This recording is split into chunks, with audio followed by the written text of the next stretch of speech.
रामा भीषम के प्राण भारी सुनहु वन वारी रे हारी। हरे रामा भीषम के प्राण भारी सुनहु वन वारी रे हारी।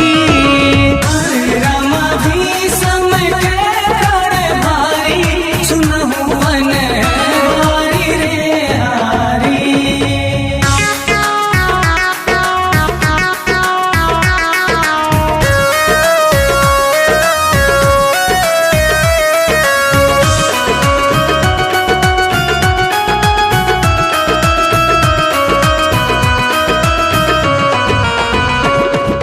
धर्मन भीम सात की पारत सबके बल कई देव अकारथ।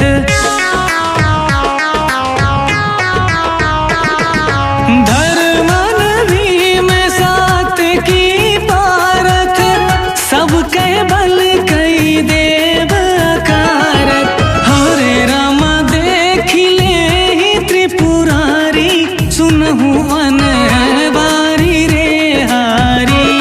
कि हरे रामा भीषम के प्राण भारी सुनहु वन वारी रे हारी। हरे रामा भीषम के प्राण भारी सुनहु वन वारी रे हारी।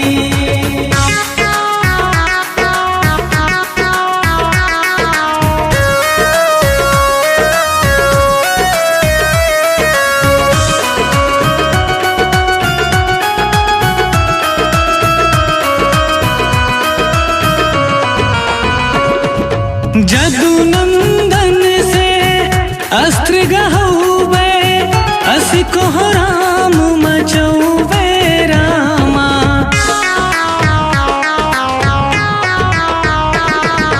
जदु नंदन से अस्त्र गहौबे असि को राम मचौबे रामा। हरे राम रथ से देव उतारी सुनहु वन वारी रे हारी। हरे रामा भीषम के प्राण भारी सुनहु वन वारी रे हारी। हरे रामा भीषम के प्राण भारी सुनहु वन वारी रे हारी।